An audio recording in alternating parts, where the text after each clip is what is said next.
It's 12:17 and I'm super stoked to be here with Jay Dicharry, who's, am I saying your last name right? Because that's, yeah.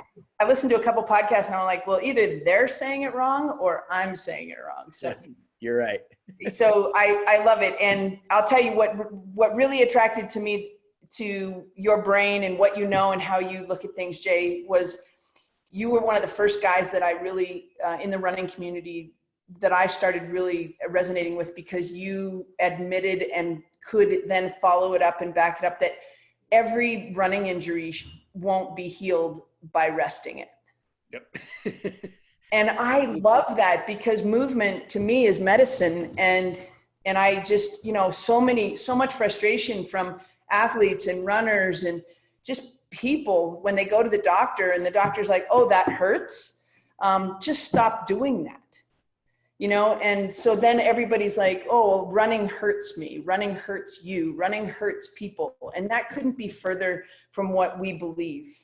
We know that it serves us, it feeds us, and we need it and we love it. And so talk to me just a little bit, like give me the 2 minutes. I'm Jay Dicharry and here's where I came from and who I am. And so there's some people who are big raving fans, but some of you're just getting to know this guy. So how about you hit us with that to start with? Yeah. First of all, thanks everybody for taking time out of your day. So my name is Jay Dicharry. I'm a PT. And I think the novel thing I've had in my career, I've been very lucky to run 2 different motion analysis gait laboratories in my career, one at University of Virginia and one in Bend, Oregon. And I think the interesting thing is, when you look at the opinions people have of everyone has to land in a certain way, everybody has to have this certain aspect. I mean, the reality is people are variable. And, clinicians were trained to do musculoskeletal analysis to look at how do people move and how do people stabilize. But once you've got that high resolution lens of a gait lab to actually quantify, here's exactly what happens. The timing, the breakdown, the range of motion, the control, the force levels, everything. And you make something which has been, a lot of very subjective opinion based for a long time, and you make it into an objective issue, right? And so I always tell folks, I don't get paid to have an opinion, I get paid to give an answer. And so if I'm going to tell you something, I can say, hey, you're doing this at this time, and this elevated stress in this area is causing an imbalance, creating your blank symptom, right? And, I think that I've tried to get clinicians over the years to stop focusing on the ouch and start focusing on how to assess and fix the problem that's driving your symptoms. So just a quick little background. I was able to do a bunch of research work in my career, which has been great, and published like 40 something papers and been on many panels and committees and from the military to USA Triathlon to USA Track and Field. But the novel thing I think I've tried to give the profession is I've got objective data from a gait lab on thousands of athletes, right? Not just 5 in a study or 10 of an average, but thousands of athletes. And so, I've been using instrumented treadmills longer than anybody else. We had the second one in the entire world, EVA. So I've been using these for 2 decades, and I'm trying to share the lessons I've learned with folks to hopefully elevate us and get us to think critically and do a better job treating our patients. And then for your athletes out there to think about, okay, wait a second, like Erin said, when I've gotten ouch, I train my heart and my lungs to condition my cardiovascular system, right? Well, what am I specifically doing to train the way my chassis behaves so that I can make sure I can show up durable? So yeah, that's been fun. That's awesome, because the data, just being a researcher was never anything that really, I always struggled a little bit in the lab. I always wanted to be dealing on the front lines with the humans. And, I definitely try to stay in my lane. And I've worked with a lot of people that have come to Bend and spent time with you. And then they come back and they have these assignments. And we just start working on those assignments. And then I'm able to just keep working with some of the knowledge and the progressive nature of stuff. But we also recognize that some of the most simple things is all we need. And, right.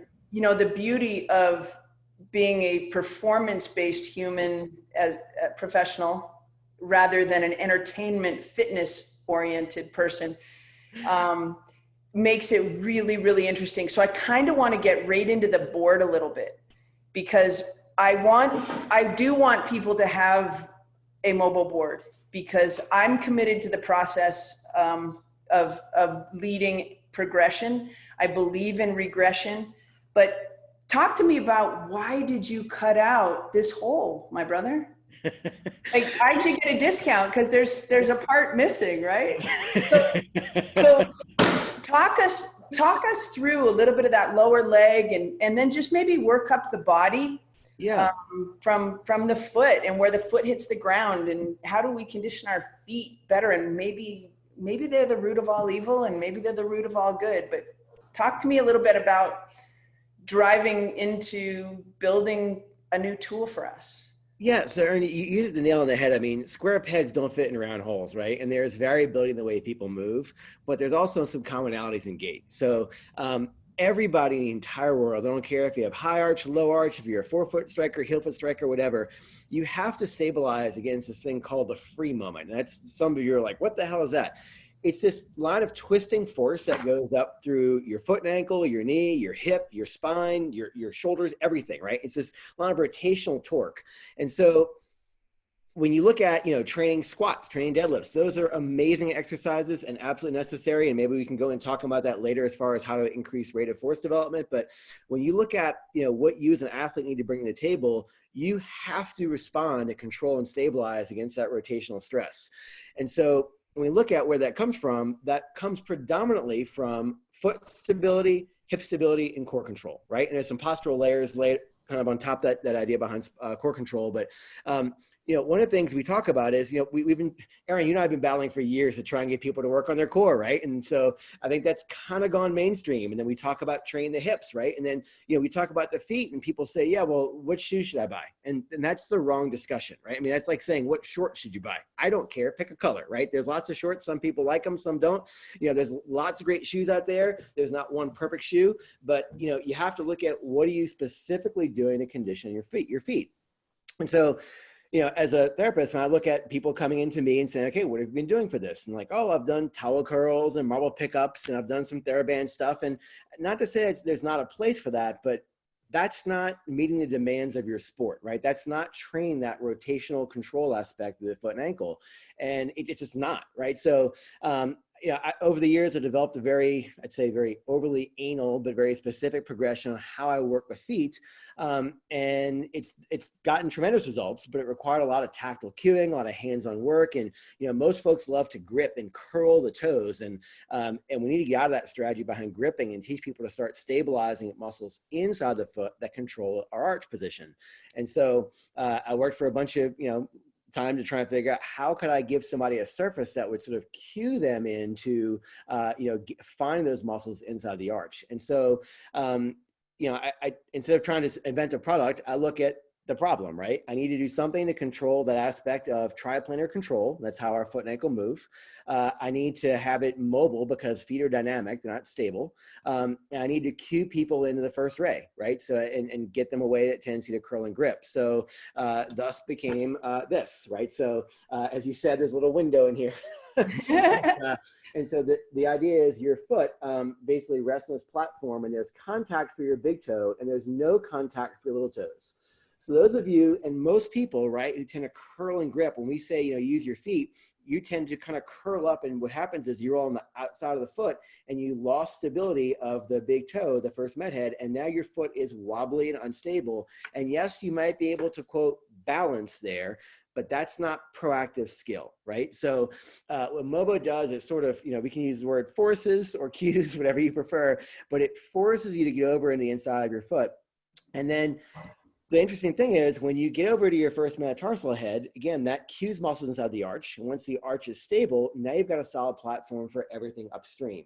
And so when we go back to that free moment, that twisting force we talked about before, you've got to counterbalance that inward and outward twist from the foot through the hip and through the spine. So, the tool of a Mobo allows you to do some interesting progressions from, hey, can I just get in and find and feel those muscles that are inside my feet? And how do those work with my posterior tib and my perineals to control the function of foot and ankle? And then the interesting thing is most folks get on here and like, wow, I feel my feet. And then holy crap, I also feel my hip working over time too, because now, you're not just training a foot in isolation, but you're training your foot with your hip. And then now I can layer some core stuff on top of this. Okay, now I've got to actually work on that whole, line of rotational control. So Mobo is designed to fix a problem that people just weren't addressing. And I'm happy it's been a great tool to put out there. And again, we've gotten lots of good reports come back that, it's helping, and that's great. And I'm just, especially in times like these, or, people need tools and things to do at home. It's nice to have something that you can integrate with the existing programs and modifications and things you're doing that to help you achieve a durable, robust body. I freaking love that. And cut. Perfect. So talk to me. So we've had some, it's good. I'm actually kind of psyched that I didn't get a lot of plantar fasciitis questions. But in just a brief moment, because I think at some point, I had an acute plantar injury, not an itis. Well, it became an itis, but it was more of a pop than it was over time, and I kept running into it. Can you just talk just for a second about the lower leg, the calf, how that all kind of plays together, the motion of the ankle, where we might be able to catch a signal before it becomes some kind of chronic thing that we would call that plantar? And then I want to kind of work up. There's just a lot of people in my audience talking about high hamstring and that ischial tuberosity and the tendinopathy in there. If we can kind of talk about those two things real quick.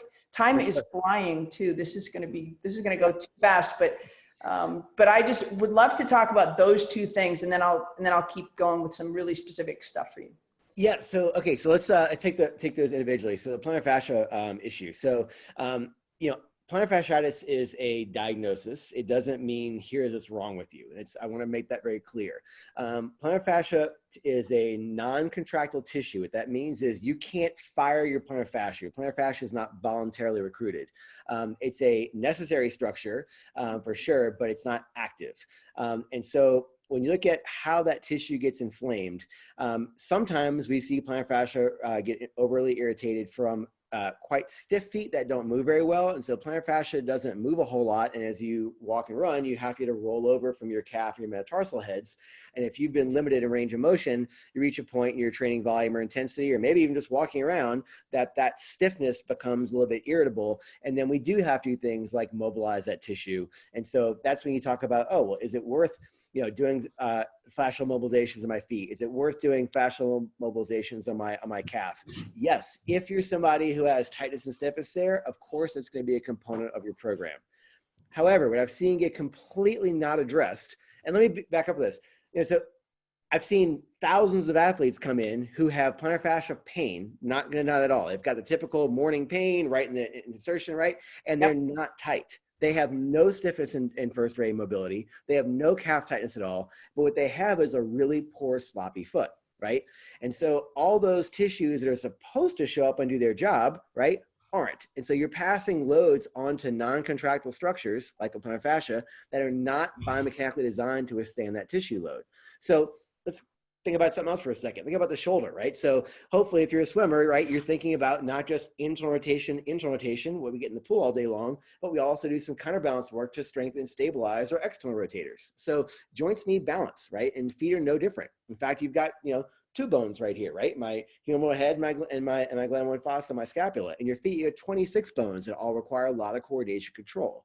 So it's really critical to look at that missing link of how am I stabilizing? So, simple test you can do. It's just stand on one leg, right? And so I want you to ask yourself, where is your balance point? If you feel balance towards the outside of the foot, right, and your big toe keeps wanting to pull up off the ground, you likely have some stiffness somewhere. Now I'm being a little vague in somewhere because it can be in the calcaneus, which is the rear foot. It can be in the lateral column of the foot, the cuboid and the fourth and fifth metatarsal. It can be in the soft tissue tightness in the plantar fascia, most of the lateral aspect of it, right? So you have to find and figure out how to unblock some of those to open up those tissue restrictions. I'm sure Erin's got a bunch of resources on that. If you look at our website, we have some resources on that on our exercise page towards the bottom, how to do some fascial mobilizations as well. But you have to look at, do I have a stiffness issue that needs to be unwound? Because if I'm on the outside of the foot, you're just wobbling out of space and you're never going to get that first rate contact. And again, the muscles in your arch, if you don't have your big toe on the floor, and I'm not talking about the end, I'm talking about the metatarsal head right here, you can't achieve stability. Okay. So you have to unblock some things. And then once you have that full contact in the ground, we have to work on rebuilding from the ground up, right? How does that stabilization occur? And so many folks are focused on calf strength, and calf strength is really important, 100%. But what your calf does, it attaches from your shin to your rear foot. All it does is step on the gas. Okay, that's it. It doesn't control that I'm gonna make this abundantly clear. Your gastroc and your soleus have no bearing on torsion or twist control inside your foot. They can't, it's like asking your core muscles in your spine to control your foot. They don't attach there, okay? So you need to spend time working on specific control of torsional stability of rear foot on forefoot. And when you build that rotation control, then you start offloading the plantar fascia and putting load into muscles. And like we started with, right? Muscles are fine with this. That's their job, right? And we can use the word, quote, make them stronger in layman's terms, and that's fine. But what you're really trying to do is build that reflexive pattern of what's my go-to resource, right? My go-to resource needs to be twist the foot down to the ground, plant that first ray, and now I've got a solid platform for everything else upstream, right? And so if I've achieved that line of twisting force we talked about before, the free moment, now I'm showing up ready to battle that free moment, right? Versus somebody who shows up wobbling on the outside or collapsing too far on the inside, right? That's not skilled in the way they control their foot and ankle. So again, I always tell folks, you got to fix the problem. The problem isn't the fact your plantar fascia hurts. The problem is the fact that you can't control the twist within your foot. So sorry if it's a little wordy, but no, I love that. Hopefully you guys are loving this too. Don't forget, you can throw responses and just ideas or questions into the chat box. We've got a Q&A here. I've got one question in the queue, so I'll go back to that in just a second. So that was brilliant. And hopefully everybody just followed right along with that. I'm taking mad notes here. But as we go up the chain a little bit, let's go into that hamstring, because I know they're all connected. I swear they're all connected. Yeah. So yeah, 100%. So again, like we said, the free moment is not something just in your foot and ankle, it's everything, right? So when you look at and this is research we've done in our lab, when you look at what causes high hamstring strains, okay, it's typically three things.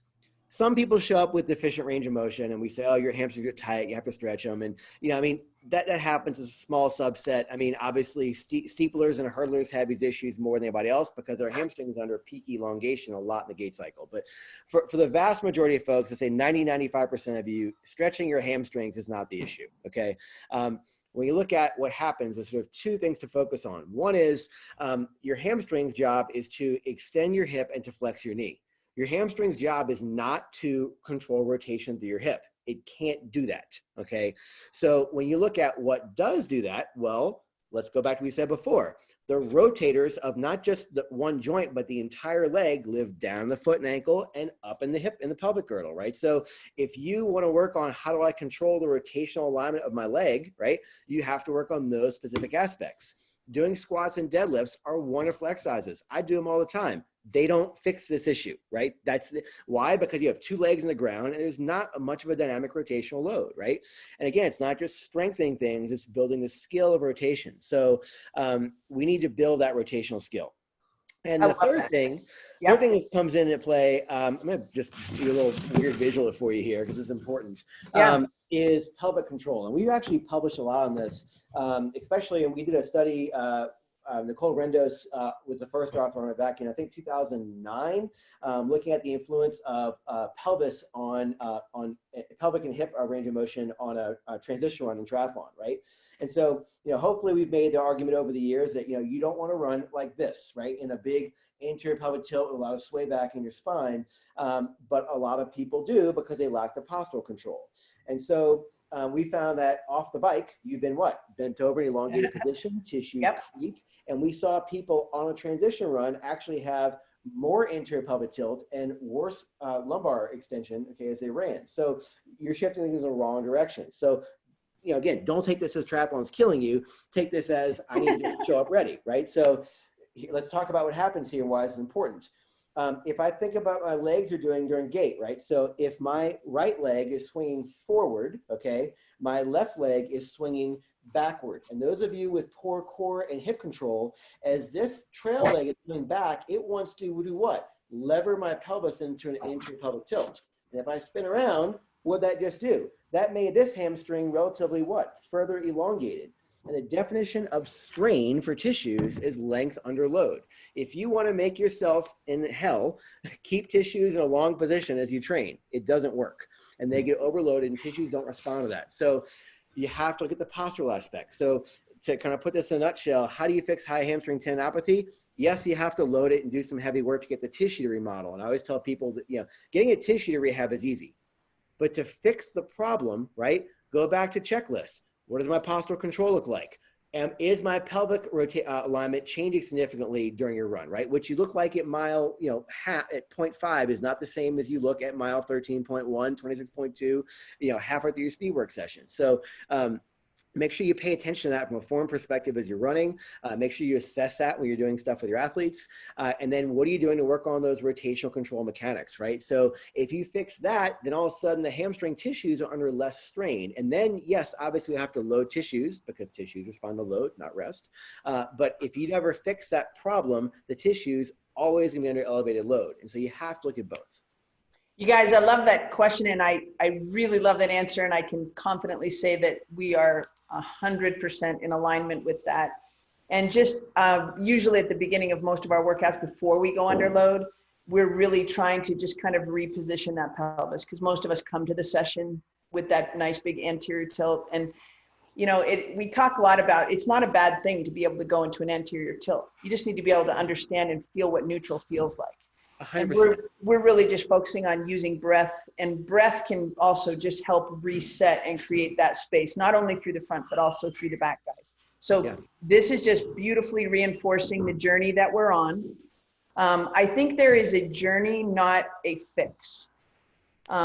Because as long as we want to keep training, we're going to keep putting ourselves in compromised positions. So whether it's swim, bike, run, or whether it's just life, because I think we have a nice variety of people here. I don't think we're all triathletes, which is great. I'm not really a big fan of triathletes myself, even though I am one. They're so damn stuck in the middle. So I love that, we're talking to ultra runners, we're talking to moms and dads, we're talking about skiers, we're talking to a lot of different people, but head that up into the upper body, because a lot of people, I think I probably do a lot more upper body work with people than they're used to if they're cyclists and runners. Yeah.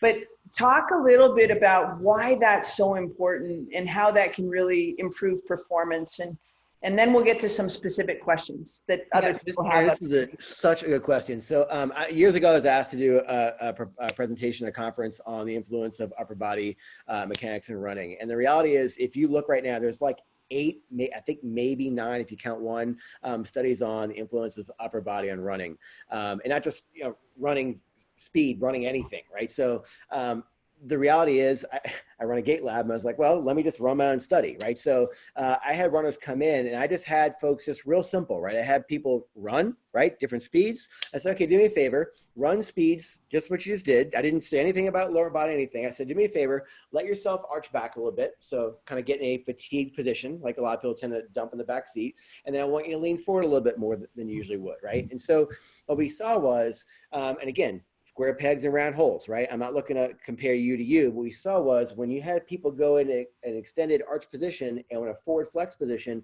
we saw 2 big things happen. We saw running economy change, okay? Anywhere between 2 and 8%, just due to upper body postural orientation, right? Not conditioning, not fitness, not strength, not hitting 2 sessions of speed work a week. You can kill your running economy just by dumping yourself in the back seat. One of the favorite videos I have I teach with, Robbie Andrews, who's one of our athletes at the University of Virginia, in NC2As. This is back in, I think 2006, maybe, I can't remember right now.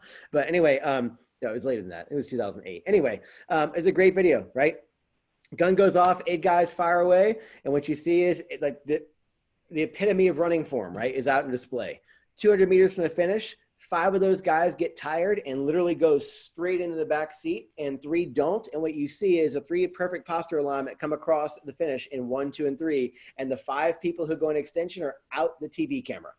Okay, it costs more energy to run with bad posture alignment. Okay, so those of you who are out there, and Erin's telling you tips and things to pay attention to, that's just not busy work and quote other stuff, right? This is really worth your time in terms of paying attention to making sure I keep my running economy high, right? So that's one thing. The second thing goes back to the aspects of biomechanics and form, right? So people talk about the problems of overstriding. You don't want to contact too far in front of your body. 100%. Guess what? If you let yourself go in the back seat, you've just contributed to an overstride because your foot's now contacting further in front of your center of mass. So even if you have, quote, good form from the legs down, if you dump in the back seat, you're now putting more load on, more impact loads on some tissues, and you're shifting things more towards a knee dominant form versus hip dominant, which is not necessarily the best for body stress. And the other thing we tend to see is that if people go too far forward, right? So this happens a lot in ultra runners. We get tired, and so our knees get exhausted, and so we tend to lean forward too far, and that also forces us into an overstride as well. So it's kind of an interesting pendulum thing. Too much backseat and too much front lean. I call it the toilet bowl of doom. When you wind up stuck forward, it forces you to contact too far in front. So it's tremendously important. It's not just another thing to worry about. It's not a detail. It's a big difference, and it's not given near enough attention. And I always tell folks, yes, it's great to open up your T-spine with a foam roller. Great. What are you doing to actively work on scapular retraction and thoracic rotation under load? Because guess what? That's how things happen in real life in sport, right? So yes, there's a time for some basic level stuff, but we have to work on high level upper body rotational exercises to mimic the demands of our sports. That's what we do. Brilliant. So you guys, when we're doing our single arm rows and stuff like that, and we progress from double arm to alternating arms to single arms, and that's that rotational control, and that's that postural control. So just keep letting these words keep living in your brains, guys, because we also, as professionals, we're relying on you to spread the good word to others. So just get those little things, write them down, and maybe even rewatch some of Jay's talking, because he clearly gets on a roll, and it's a good roll, and we want to learn from that. Sorry. So one of the questions from Shira, no, it's awesome. Shira wants to know, does barefoot running help strengthen the feet? Okay. Yes and no. Or I would say this. Well, I get this question a lot. I'm being attentive because people have gotten sued for making this statement, right? So yeah, big time. Let's be clear. We've done studies. There's been a few studies out now, 2, I believe, have actually shown an increase in cross-sectional area of certain muscles inside the feet under a period of barefoot walking and running. So if you increase the circumference, the cross-sectional area thickness of tissue, the tissue can produce more force per density, right? So the idea is you've made things stronger, you made them better. So can it help? Sure. Okay. That's kind of like saying, let's do muscular endurance work, which is definitely helpful in some cases. But again, if you want to strengthen things, don't you want to directly target an aspect, right? So I would say, can it be helpful? Sure. I love barefoot running for form drills. Some people listening love to barefoot run, and that's fine too. I have nothing against that. But if you said, hey, I want to strengthen things, what you probably do is put your foot in a position in which you're forcing it into under increased stress. So it has to improve, right? So can it help? Yes. Is it the best, most specific way? No. I think that's a great answer. Shira, we just answered one of yours. Paula, how do we consciously run without that pelvic tilt? Yeah. That question. So let me back up. It's a great question, Paula. Let me back up for a second. If you can't feel and find that position in standing, don't even worry about running. Okay. Let's do a little drill. Do you mind, Erin? No, let's do it. Okay. So I want everybody to stand up for a second, right? And so what I want you to do for me is just relax, okay? Just relax, pretend you're not watching this video, and just don't look at the screen. And I want you to just ask yourself, where do you feel the bulk of your weight? Is it on your midfoot? Is it on your heels? Is it on your toes? Okay? And now what I want you to do is this. I want everybody to take your right hand. I want you to put it in your belly button. And I want you to put your left hand on your sternum, okay? And here's what I want to do. Wherever you are, if you were a rear foot, midfoot, or forward strike, forward kind of weight bias person, I just want you to feel all these positions so you know what they are, so you can find them when you're training. Okay, so we're going to keep our pelvis exactly where it is. We are not going to anteriorly or posteriorly tilt the pelvis. Just keep it where it is. And I want you to take your sternum and your left hand. I want you to lean backwards. And everybody's going to feel more weight in their heels. And we're not going to move our pelvis or our right hand. I want you to take your left hand and your sternum and drop your chest forward, drop your ribs down only to the point where you feel weight evenly split between the forefoot and the rear foot. And now I want you to continue to drop the chest and hand, upper hand forward until you feel weight go too forward in the toes. And now I want you to go back to a point where you find it on one foot. And now I want you to take your right leg and I want you to lift your right foot up off the floor so you're standing on your left foot. And I want you to play this position of going slightly back and slightly forward and then find that position of midfoot orientation. This is your home base. You just found wherever your neutral alignment was, okay? So guess what you can do? Go for your run and do me a favor. Stop after a quarter mile or half mile for 2 seconds and step on one foot and just ask yourself, where am I? Am I too back on the far forward in the heel? Am I too far forward in the foot? Do a check-in. Run another half mile, quarter mile. Stop for 2 seconds again and constantly build that awareness, right? When you're running, you've got too many things going through your head, okay? And just that simple little trick is a great idea behind, where is my torso in relation to my pelvis, right? We talked about upper body stuff before. If you're letting your pelvis move too far in front of your torso or cheating your torso position, your posture is blown apart, right? So that simple little check-in is so helpful. And practice that every day, all day long. When you walk around, just make that really click in your head, because if you can find that when you're not running, then you know how to find that when you are running. I think that also answers Kimberly's question about coming out of the back seat during a run. I think that's your self check, which is you guys rewatch this, because remember, this is going to go on the on-demand strength ECFIT on-demand special section, expert section. So you'll have access to it over and over again, because this is just gold. If you're not writing stuff down, then just know you're going to come back to this and check in. But I also want to know, and it just a show of hands, how many people just freaked out when Jay said, just stop your run? Like, that's why he only asked for 2 seconds, because he's actually had runners go, you want me to stop in the middle of my run? Like, my heart rate will come down, my training effect. That's the crazy thing, Jay, about triathletes that drives me crazy too, because I live in a town where we have lots of cyclists, and I've just come to really love my cyclists too, because they'll stop and have a coffee. Like, right. 10 minutes ago, I'm here at Ivan's place, Ivan O'Gorman. He's a great bike fitter, like just world-class dude. And he just got off his bike and he came in here, grabbed a coffee. Like, cyclists are so great because they'll stop and have a coffee. Triathletes are like, no, don't let my heart rate come down. Can't stop. And I just freaking hate that. It's so nuts. Yeah, so piling more volume on is not always the answer. Right. So take those 2 seconds and just, you guys get used to this feeling, because, the workouts that we're doing, we're really focusing on not loading the heel, but recognizing when I am. Like, that's a big darn deal. So I'm going to keep building programming around all of these kind of stiffness and control, rotational control. We want to be able to rotate, but most importantly, and this is the other thing, I'm not a big plank person. I think core control is probably more important than core necessarily strength. Is what, if it's not hard enough, like, people don't think it's effective. So I love the way that you say that control, that ability to decelerate, and then that little moment where you have to go the other direction, because we're constantly slowing down, stopping, going the other way, and that kind of stuff. So I'm going to constantly keep using the board, guys. There's times when your neural fatigue is probably a little bit too high for the board. We'll remove the board, we'll get you onto the ground, but then we want to bring the board back. And this is so much better than the unstable surfaces. When we first, as you guys probably as physical therapists, just freaked out when all of the strength coaches got a hold of your tools, and we were like, let's go, bring them in the gym. Like, we want to be standing on things that we can't stabilize. We want to be on BOSU balls. Like, trainers and fitness people are just down with making stuff as physically and neurologically as hard as we possibly can. And I think the brilliance sometimes is in the simplicity. And Erin, can I comment on that real quick? Yeah, you please. Made a great point. On the unstable surface training, let's just talk real quick. So Yeah. I find it interesting, these days in the strength conditioning world, you have people who are all about unstable surface, and you've got this other group, which is like, all you people are idiots. All you have to do is heavy squats.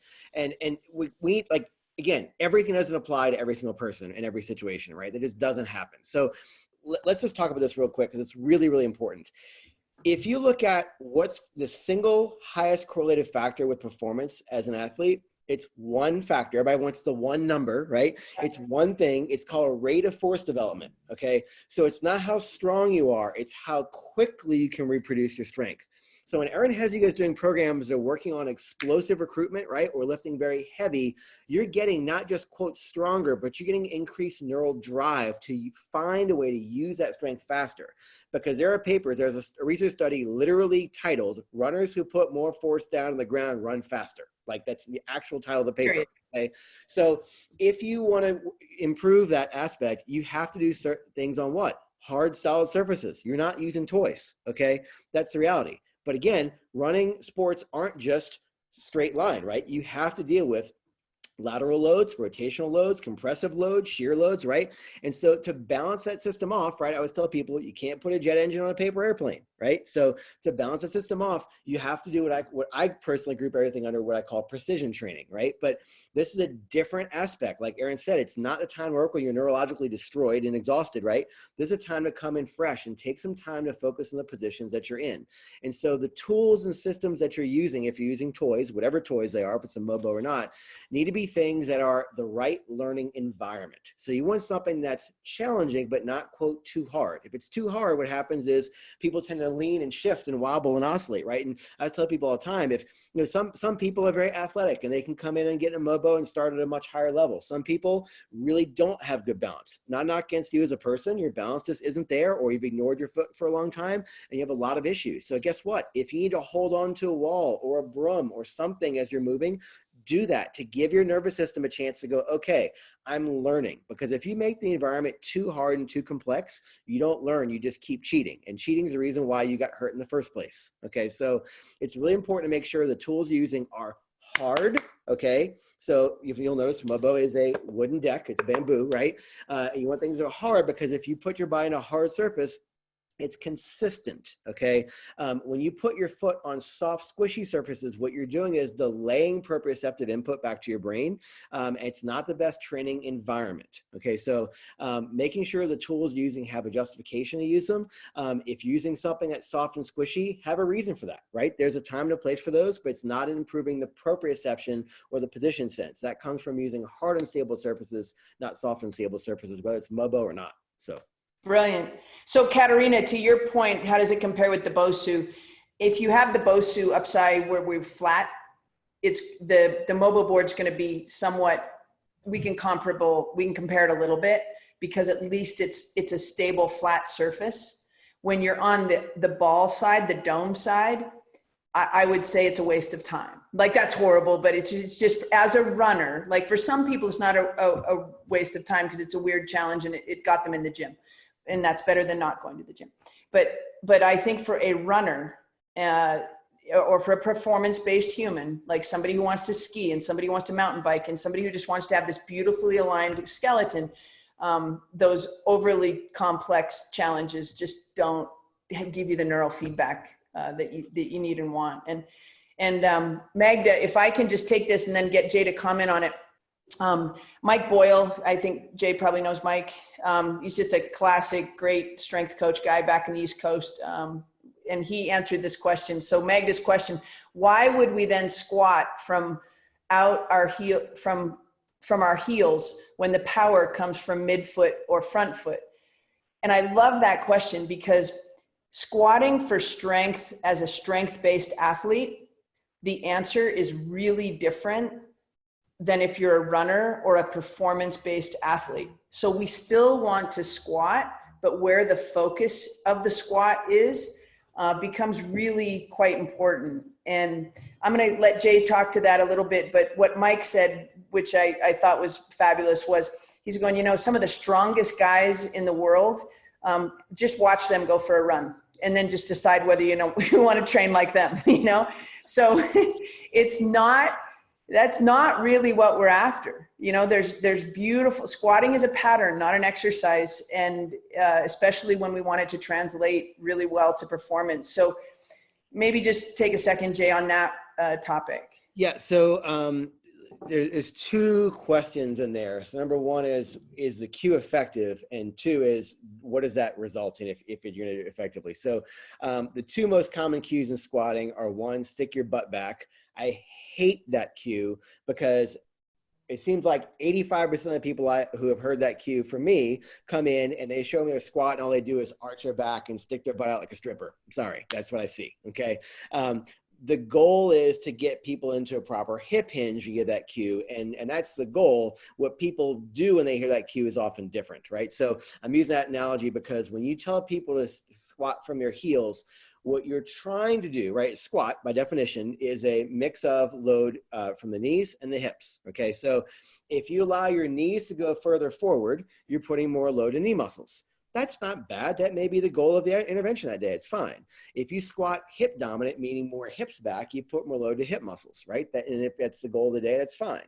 If you're looking at a strength athlete, their goal is to lift the bar and make the bar as heavily as humanly possible, okay? So if you tell people to go back on heels, what happens is you wind up shifting them into a little bit more hip dominant fashion. And again, hip muscles are way biomechanically more advantageous than knee muscles will ever be, just because of leverage points, okay? So what you're doing is you're telling someone to train, way to kind of have a little bit more hip dominant than knee dominant focus on your squat. And it's a valid cue to use. And it's not bad even for running athletes sometimes. But again, you have to look at what's that balance point, right? I mean, if I'm a running based athlete, even a sprinter, right? I mean, you have to do some things to load knee joints, and you have to do things to load hip joints and foot and ankle joints, right? So, in some aspects, your intervention should be targeted to each one of those. So let's make this real simple. People have probably done box squats, right? What are you doing a box squat? You have to sit way back. What do box squats do? They force you into a hip dominant form, okay? Let's talk about those who've done knee forward Bulgarian split squats, right? So where your knee is actually trying to come forward. That's another squat variation which you're trying to shift load more to the knee complex. So do you have to train and support the muscles around your knee? Of course. How about the ones around your hip? Of course. So there's different ways to cue things. And again, I tell people all the time, I may have 3 different squats on there that day, and they're all different versions of squat. Like, wow, I'm doing lots of squats today. But you know what? They're getting complete different training stimulus within that squat workout. So yeah, that's good. Sorry for a long way. That's awesome. I love it. This is the easiest interview ever. I was like a little nervous because I've only done 2 of these. I was like, this is just great. We could probably go on and on, but I don't want to do that. We're going to actually wrap up, guys. So all of your questions, I'll make sure that either I try to answer them or Jay and I'll go back and forth in the email because I want to make sure everybody gets what they want out of this. But one more last question leading into the Mobo Board. So I think your website is awesome. The exercises that you have up there are so relevant and so complete. I think if you just kept doing them over and over again, you'd be tremendously successful. So that being said, how often do you think these exercises should be done? Yeah, so that's a great question. So here's the great thing, guys. So when you look at, how I group things in this kind of precision focus aspect, right?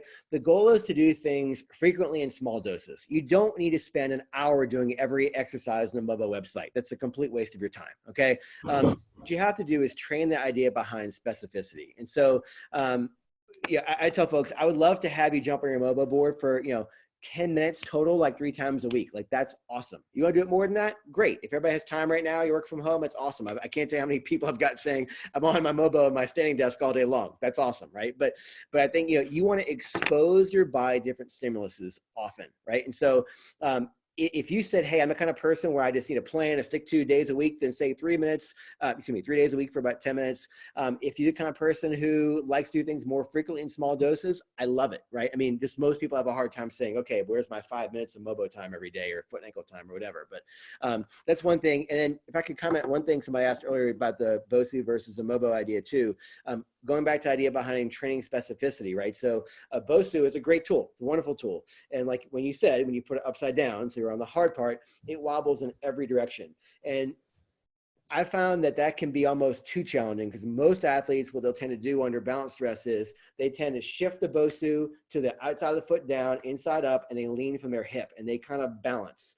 The way this moves is you've got these fins which change direction. And so I'm going to talk about one configuration real quick. If we put them in the even slots, the board has a certain axis to it, and the axis is exactly designed around your subtalar joint. So I designed this for anatomy versus trying to fit your body with something else, right? So when you're on here, it's hard enough to get you to kind of, again, feel and focus inside the feet, but it's not too hard that I'm trying to get you to have gross body balance. So again, if you're going to do work on precision, make sure whatever tool, alignment, position, awareness you've got, whatever, right, you're focused. If Erin's giving you guys stuff to do, those cues she's telling you aren't just stuff to waste your time. Like, what do you feel? Where's your balance point? What's working? Like, check in with that, because that's the time to train your nervous system. It's not trying to train that rate of force development stuff we talked about. Brilliant. And we don't want to bring in too much too soon either. So there's a patience to this journey, guys. And that's what I'm willing to adhere to, at the expense of losing people who don't think my workouts are hard enough. So, so Jay Dicharry, you are amazing. And thank you so much for showing up today. For everybody that decided to join in. I know that a lot of you will watch this again. Some people will be watching it later today. But for 48 hours, guys, because I do want this to be time sensitive, I do want you to go to the web right now. What's your website, Jay? MoboBoard.com. I want you to go to MoboBoard.com. At checkout, you use the code ECFIT20.